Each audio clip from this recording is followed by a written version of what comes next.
When people decide, yes, I think I'd like to try yoga, and they're looking at different teachers, how do they know the difference between one practice and another?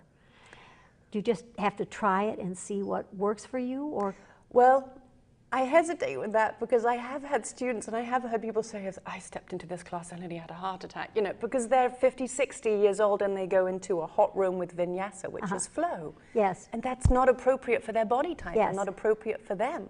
So yes, most definitely, you know, call up the studio or wherever the class is being held and inquire. I am this age, this is my fitness level, this is my body type, is this appropriate for me? Because there are classes that are catered to certain demographics, age demographics, body types, and certain classes that aren't. And it's wise to investigate before you step into a class. But you always offer beginning classes or classes for older people or people that have injuries. They can go into a regular beginning class, but they can also go to, is it Rusty Hinges or something? That's what I teach, yes. Yes. I do love teaching that demographic.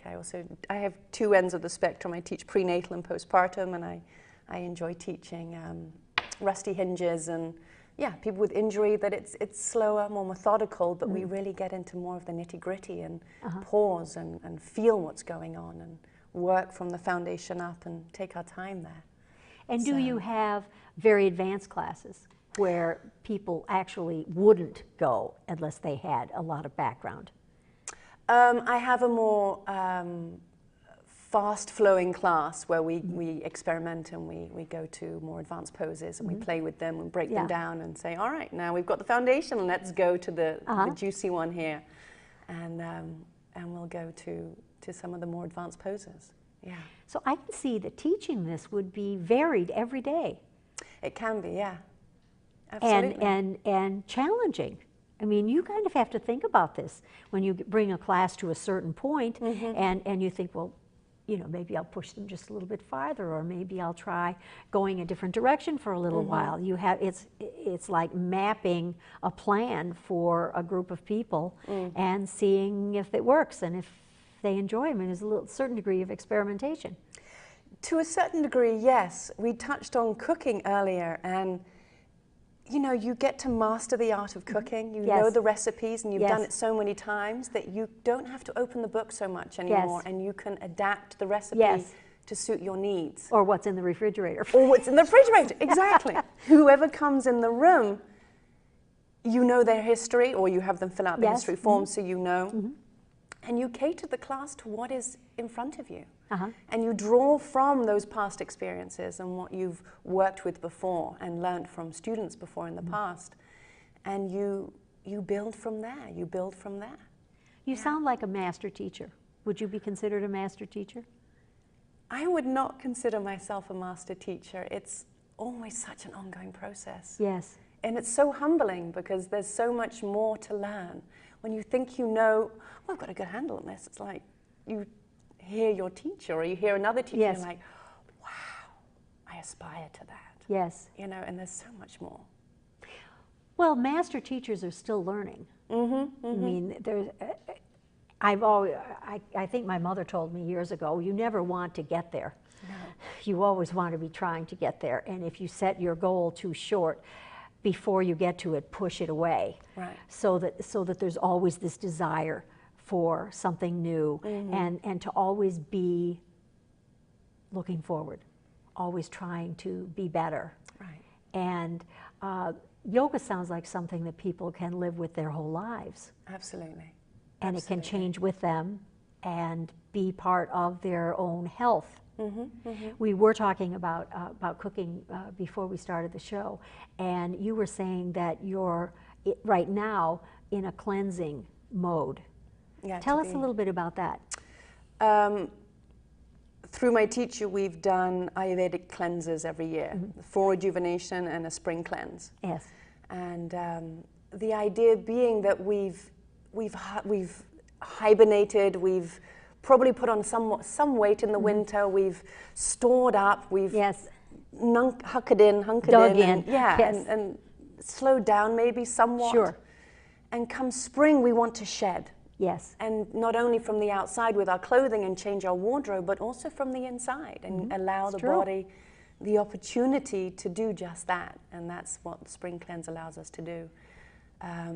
It's the practice that I've been working with our Ayurvedic practitioner is that we do up to 10 days, 5 days prior on what is called a mono diet. So it's just one, it's called a khichdi, which is mung dal and rice and spices according to your constitution. Yes. And you just eat that for 5 days. In and of itself, this is now the 4th year I'm doing it, but it's such an interesting process. I remember back to the first year of, I have to eat that for 5 days, nothing else, you know, craving bread or other textures, and now fruit. Right, just another texture, another sensation in the mouth. And it really is a test of resilience and expanding your mind in allowing to be one-pointed in your decision and commitment to stick with something. And it becomes easier in time, and with every muscle that we work with and strengthen, we have more resilience and more strength within that muscle group. So that's what we're doing with the mind too, and witnessing what our habits are and being confronted with those habits, and really witnessing, I want to put something in my mouth. Why? Oh, you know what? I'm feeling frustrated. Yes. And pausing for a minute because the food isn't accessible. It isn't available. Yeah. I've made a commitment to stick to one thing and really bearing witness to where the resistance comes up. Yes. And where I want to pacify myself mentally, emotionally, physically. Yes. And how food is a wonderful substitute. And where I'm choosing not to go down that avenue and sit with that emotion, which we don't always do. No, we rarely do, actually. Right. You were saying that the body is only processing a similar food. It doesn't have to get confused with doing complex sugars and all the rest of it, but is actually taking beans and rice, starches, and working them through. And protein, Yes, Yeah. protein, of course. Yeah. And so that makes it easier on the system, and after a few days, the cleansing part of it really is cleansing. The body can You're do its starting healing to, work. yes, Yeah. yes, doesn't have take to be about- worried. Right, right. Like, oh, thank goodness, you're giving me a break. I can do some other things. Yes. House cleaning. And, A little house cleaning, that would be good. Yeah. 75% of our energy goes to our digestive tract. Really? Yes. Oh, that's a I scary believe number. it's 75. It's a lot. It's a lot, which just shows us how much energy we have. Yes. But when we conserve that energy and allow us to really digest foods that are easy for the body to digest, and that consistency and having the same thing, the body's like, oh, we know this. No We can do surprise. this. Yeah. Yeah. This is efficient. Then the body can really do its healing work. It can really purge and let the toxins out. And then through the process of having ghee and castor oil, it helps castor oil. release. Yeah, yes, exactly. That can be So a bit of it's not actually that easy. No, there's one day where you stay home and That's the purging part. that's the purging part. Hello, Yeah. dear, I'm not going anywhere. I'm not really going to be talking on the phone. I'll be off, computer off. It's really a day of introspection and journaling and writing and staying close to the bathroom and Yes. And just being in that process of eliminating, because the toxins have been releasing and are releasing And out of the body. they need to find a way out of the body. And they need to, And yeah. that's the root. Yeah. Yep. And they need to attach. And So now that's it. then you eat another 5 days after that, is that correct? Right, because your system's pretty vulnerable at that point. I So would you imagine. need to still have this consistency so you can rebuild. And then, so it's 4 or 5 days again on the khichdi.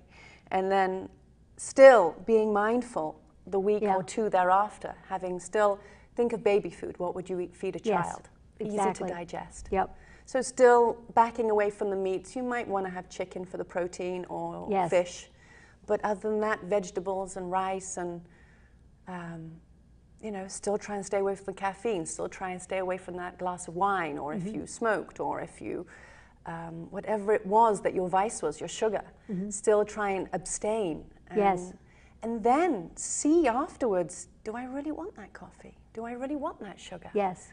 And if I do, can I take half of that Yes. peppermint patty or whatever it is that is your treat?